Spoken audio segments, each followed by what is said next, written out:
नमस्कार साथियों, स्वागत है आपका अपने YouTube चैनल भाषा निकेतन में। साथियों, हम बात करेंगे हिंदी भाषा एवं साहित्य का वस्तुनिष्ठ इतिहास, जो पुस्तक सरस्वती पांडे एवं गोविंद पांडे जी की है। हम साथियों इस पुस्तक से पढ़ रहे हैं भाषा, और भाषा के अंतर्गत आज शुरू करेंगे हिंदी की बोलियाँ। तो चलिएगा, वीडियो शुरू करेंगे। वीडियो शुरू करने से पहले चाहेंगे चैनल पर नए हैं तो प्लीज़ चैनल को सब्सक्राइब कर लीजिए। देखते हैं, पहला बिंदु है हिंदी और उसकी उपभाषाओं तथा बोलियों का वर्गीकरण निम्न ढंग से किया जा सकता है।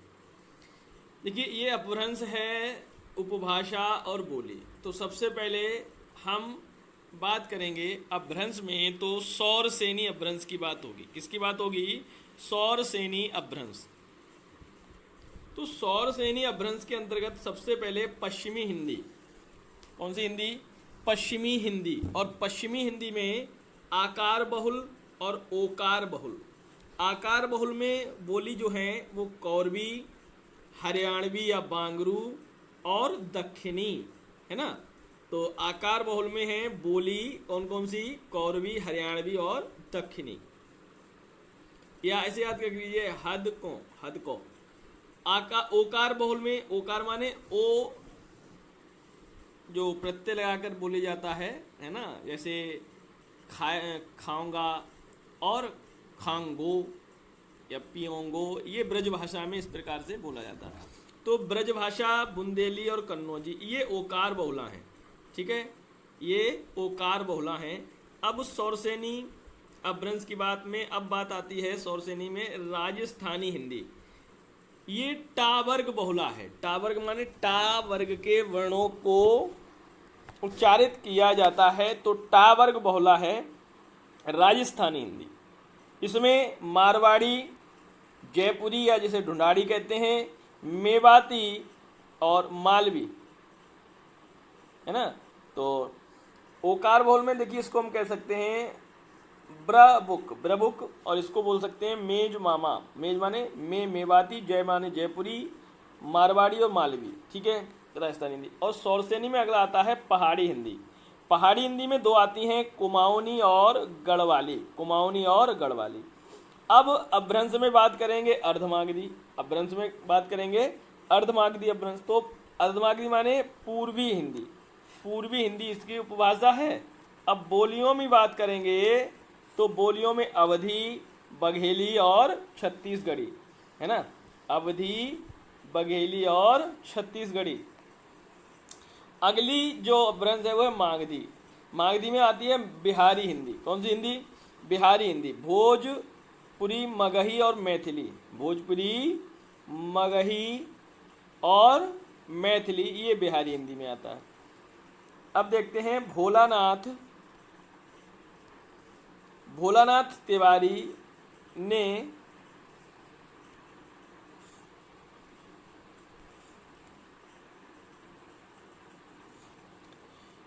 तिवारी ने पश्चिमी हिंदी के अंतर्गत दो अन्य बोलियों ताजुब बेक्की तथा निमाड़ी को भी स्वीकार किया है। ताजुब बेक्की व निमाड़ी को भी स्वीकार किया है। हिंदी भाषा की प्रमुख बोलियों के अन्य नाम एवं उसकी बोलियां निम्नांकित हैं।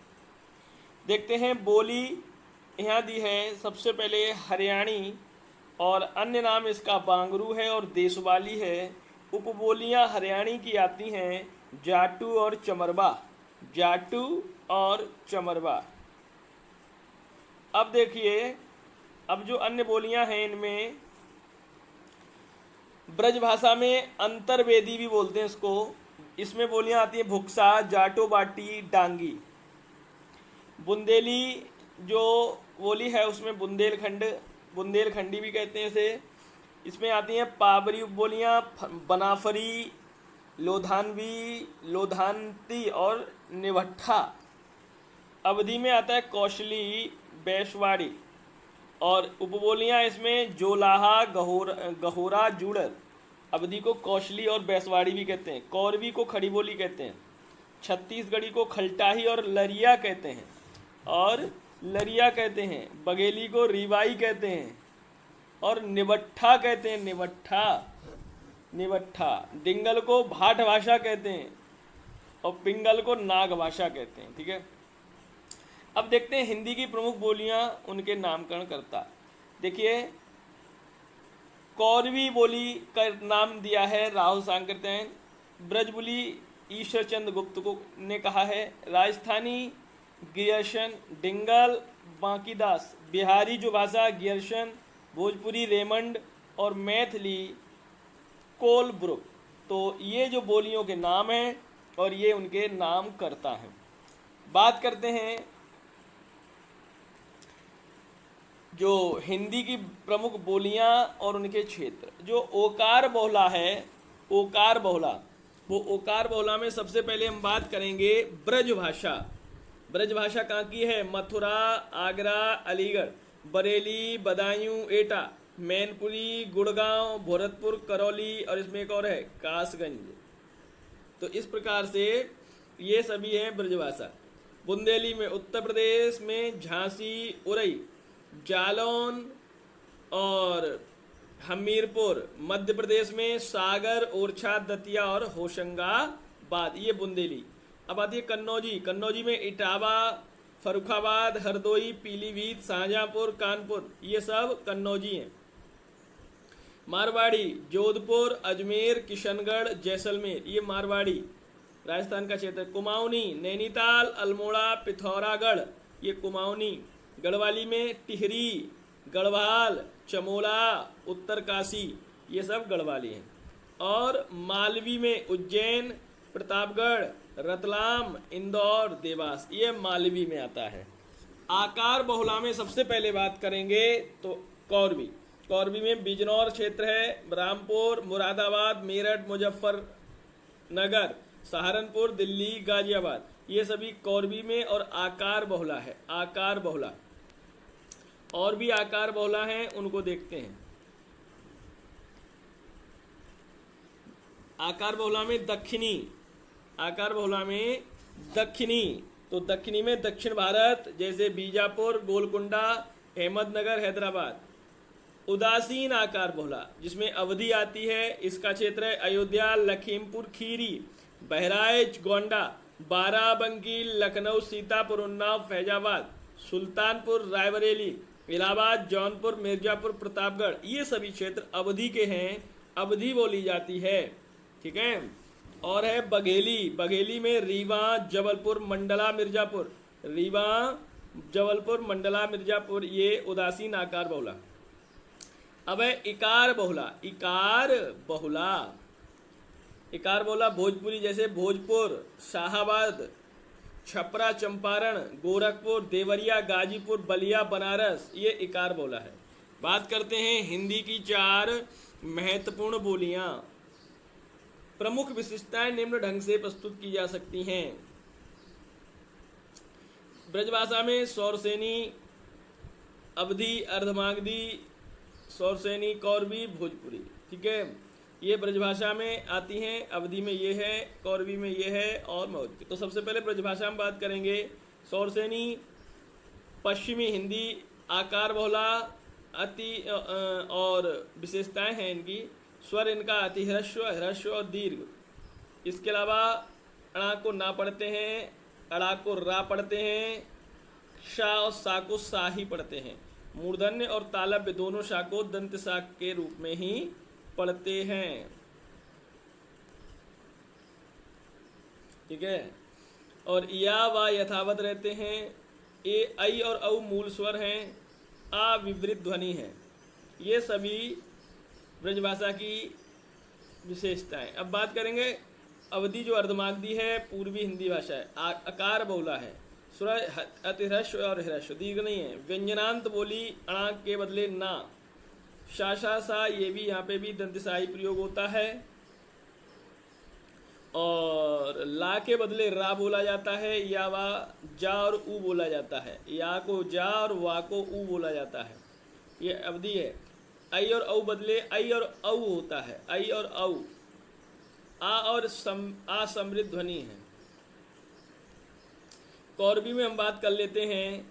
सबसे पहले सौरसेनी पश्चिमी हिंदी, आकार बहुला में स्वर ह्रस्व दीर्घी है। भोजपुरी में मागधी है। बिहारी हिंदी इकार बहुला है, स्वर अति ह्रस्व ह्रस्व दीर्घ। व्यंजनांत बोली शब्द के मध्य रा का लोप हो जाता है, ला और डा की जगह रा, शा सा बा की जगह हा। और अणा, ठीक है, इस तरीके से। आ वो अंगा स्वतंत्र ध्वनि है, आ अर्ध विवृत ध्वनि है, ठीक है। अब देखते हैं, हम बात करेंगे लिपि। लिपि पंडित कामता प्रसाद गुरु के अनुसार लिखित भाषा में मूल ध्वनियों के लिए जो चिन्ह मान लिए हैं वे भी वर्ण कहलाते हैं, पर जिस रूप में ये लिखे जाते हैं उसे लिपि कहते हैं। लिपि का विकास मुख्यतः निम्न अवस्थाओं में हुआ। सबसे पहले कहें तो चित्र लिपि, फिर प्रतीक लिपि, फिर भाव लिपि, फिर ध्वनि लिपि। ध्वनि लिपि दो प्रकार से है, एक तो अक्षरात्मक और दूसरी वर्णात्मक। भारत की सारी लिपियां अक्षरात्मक हैं, रोमन लिपि वर्णात्मक है। भारत में प्राचीन समय में 3 लिपियां प्रचलित थीं: सिंधु घाटी लिपि, खरोष्टी लिपि, ब्राह्मी लिपि। सिंधु घाटी लिपि के प्राचीनतम नमूने सिंधु घाटी में मांडगोमरी जिले के हड़प्पा तथा सिंध के लरकाना जिले के मोहनजोदड़ो में प्राप्त सीलों पर मिले हैं। डिरजर महोदय ने सिंधु घाटी लिपि को ट्रांजिशनल स्क्रिप्ट भाव ध्वनि मूलक लिपि कहा है। सिंधु घाटी लिपि की ध्वनि चिन्हों की संख्या को लेकर विद्वानों में मतभेद है। विद्वान हंटर ध्वनि चिन्हों का संख्या 253, लैंगडन 228 और गेंड एंड एवं स्मिथ 396। सिंधु घाटी लिपि की ध्वनियों की ये संख्या बताई है विद्वानों ने। खरोष्टी लिपि का प्राचीनतम नमूना पश्चिमोत्तर भारत के शाहबाजगढ़ी पंजाब का यूसुफजई जिला है और मानसेरा पंजाब का हजारा जिला अशोक के अभिलेखों में प्राप्त हुआ है।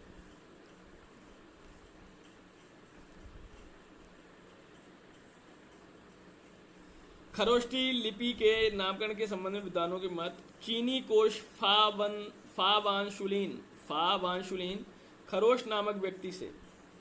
डॉक्टर राजवली पांडे खर गधे के ओष्ठ के समान।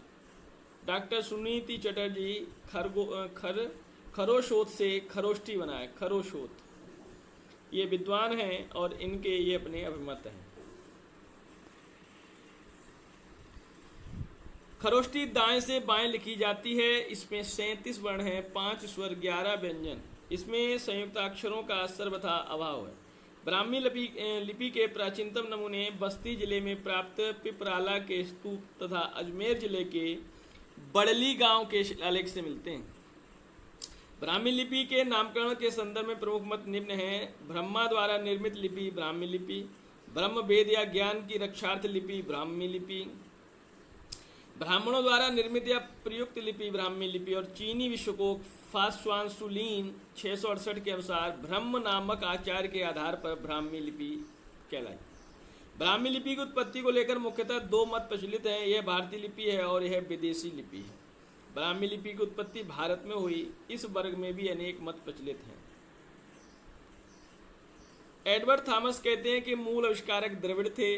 जगत मोहन वर्मा कहते हैं कि वैदिक चित्रलिपि से व्युत्पन्न है ब्राह्मी लिपि। और श्री आर श्याम शास्त्री कहते हैं सांकेतिक चिन्हों से व्युत्पन्न है ब्राह्मी लिपि। डॉक्टर राजवली पांडे कहते हैं कि सिंधु घाटी लिपि से विकसित हुई है ब्राह्मी लिपि।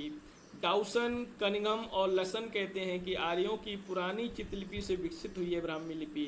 और डॉक्टर भोलानाथ तिवारी का कहना है कि हड़प्पा मोहनजोदड़ो की लिपि से विकसित हुई है ब्राह्मी लिपि। ब्राह्मी लिपि की उत्पत्ति विदेश में हुई है। इस वर्ग में भी अनेक मत हैं, वो हम लोग देखते हैं। देखिए, सबसे पहले डॉक्टर अल्फ्रेड मुलर, जेम्स पिसेप और सेनाट ने यूनानी या फोंसी से उत्पन्न माना। डॉक्टर बुलर और डॉक्टर डेविड डेजर ने इसको उत्तरी सामी से उत्पन्न माना। टेलर, डिके और कैनन ने दक्षिणी सामी से उत्पन्न माना। और बेबर, बेनफे और जेनसन ने इसे फोनेशिया से उत्पन्न माना। प्रोफेसर बुलर के अनुसार ब्राह्मी लिपि 41 अक्षरों से 9 स्वर और 32 व्यंजनों की लिपि है। ब्राह्मी लिपि का विकास इस प्रकार दर्शाया जा सकता है। ब्राह्मी लिपि की 2 हैं शैली, दक्षिणी शैली और उत्तरी शैली। दक्षिणी शैली में तेलुगु, तमिल, कन्नड़ लिपियों का विकास हुआ। और उत्तरी शैली में गुप्त लिपि आई जो 4वीं-5वीं सदी की थी। फिर सिद्ध मलिका या कुटिल लिपि आई और इस कुटिल लिपि के बाद देवनागरी लिपि 9वीं सदी की है और शारदा लिपि 10वीं सदी की है। ये सिद्ध माविका लिपि या कुटिल लिपि से ये बनी आए हैं। तो सिद्ध मातृका लिपि के डॉक्टर बूलर ने न्यून कोणीय लिपि कहा है। यही लिपि कालांतर में कुटिल लिपि नाम से प्रसिद्ध हुई। सन 588 से 89 ईस्वी का बोधगया का अभिलेख सिद्ध मातृका लिपि में ही लिखा है। देवनागरी लिपि ब्राह्मी की उत्तरी शैली में 4वीं से 5वीं सदी के गुप्त लिपि तथा गुप्त लिपि से 6ठी सदी में कुटिल लिपि से विकसित हुई है। इसी कुटिल लिपि से 9वीं सदी में लगभग नागरी के प्राचीन रूप का विकास हुआ जिसे प्राचीन नागरी कहते हैं। देवनागरी लिपि के नाम के विशद में अनेक मत हैं जो विषय में अनेक मत हैं जो इस प्रकार हैं। प्रसिद्ध बौद्ध ग्रंथ ललित विस्तार एवं वर्णित नागर लिपि नागरी नामकरण हुआ। नगरों में प्रचलित होने के कारण देवनागरी नाम पड़ा। पाटलिपुत्र की नागर और चंद्रगुप्त के देव कहने के कारण देवनागरी नामकरण हुआ।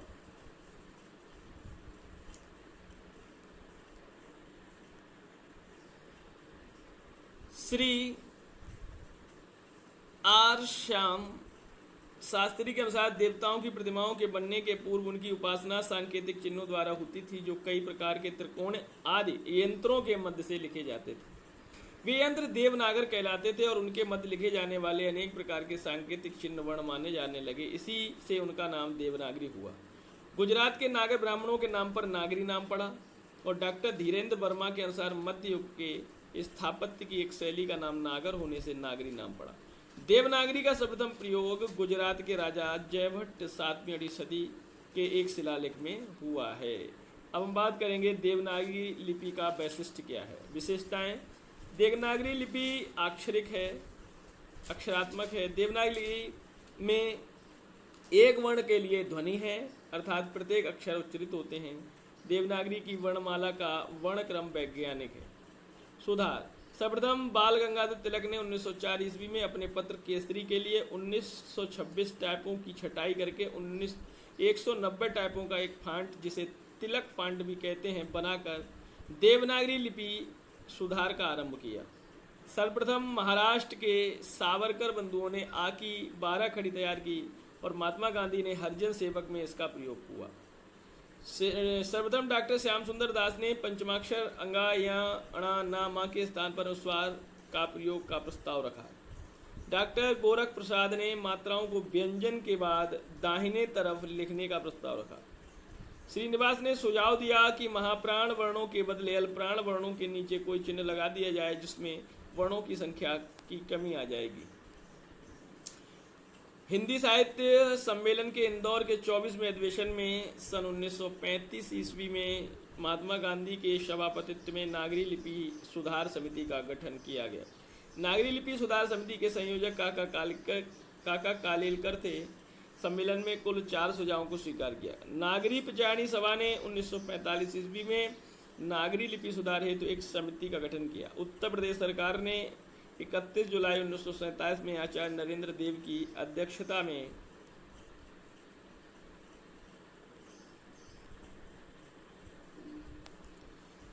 नागरी लिपि सुधार समिति का निर्माण हुआ। इस समिति की कुल 9 बैठकें हुई तथा समिति ने 25 मई 1949 को अपनी रिपोर्ट प्रस्तुत की। नरेंद्र देव समिति की सब रिपोर्ट के बाद उत्तर प्रदेश सरकार ने 28 से 29 नवंबर सन 1953 में नागरी लिपि सुधार संबंधी सुझावों पर विचार करने के लिए लखनऊ में लिपि सुधार परिषद का गठन किया।